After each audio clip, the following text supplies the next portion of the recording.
Good morning, children. Today I am going to start with the third chapter of economics, that is poverty as a challenge. Beta, this chapter deals with one of the most difficult challenge faced by independent India, that is poverty. Beta, in this chapter we will discuss about the different dimensions of poverty, different causes of poverty, how the poverty, what is poverty line and how it is estimated, and what are the anti-poverty measures taken by the government to overcome with this problem. Now children, when we move around, so in our surroundings we find many people to whom we think are poor. They could be landless laborers, they could be daily wage earners, they could be beggars.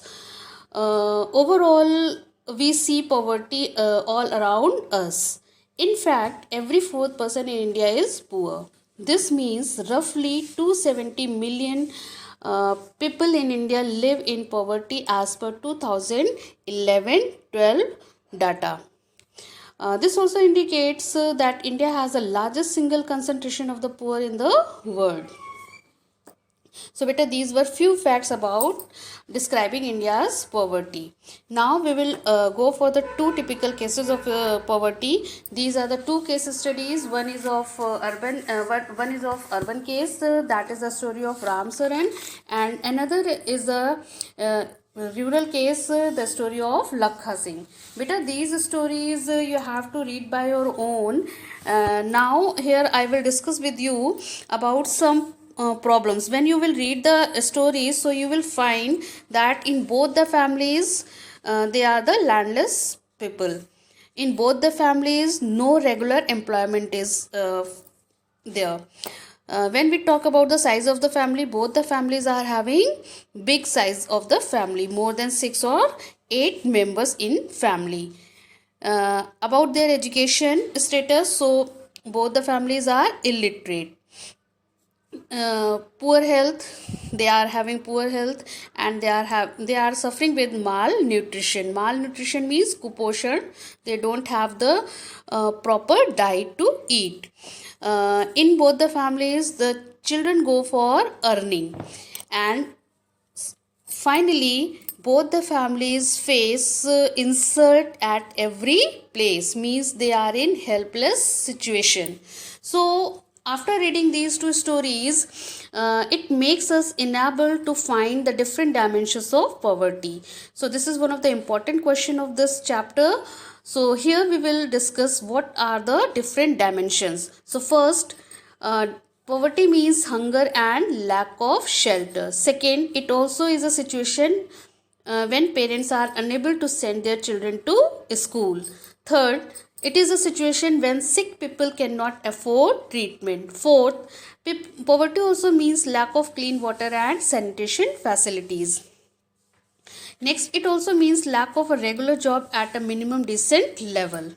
Above all, it means living with a sense of helplessness, because poor people are in a situation in which they are ill treated at most every place. So these were the different dimensions of poverty.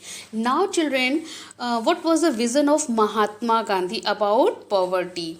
So once Mahatma Gandhi spoke that India would be truly independent only when the poorest of its people become free from human sufferings.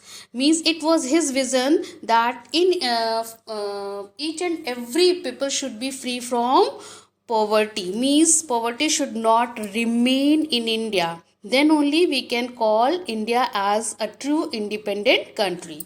Now we will look for the poverty described by a social scientist. Okay, how the social scientists describe poverty.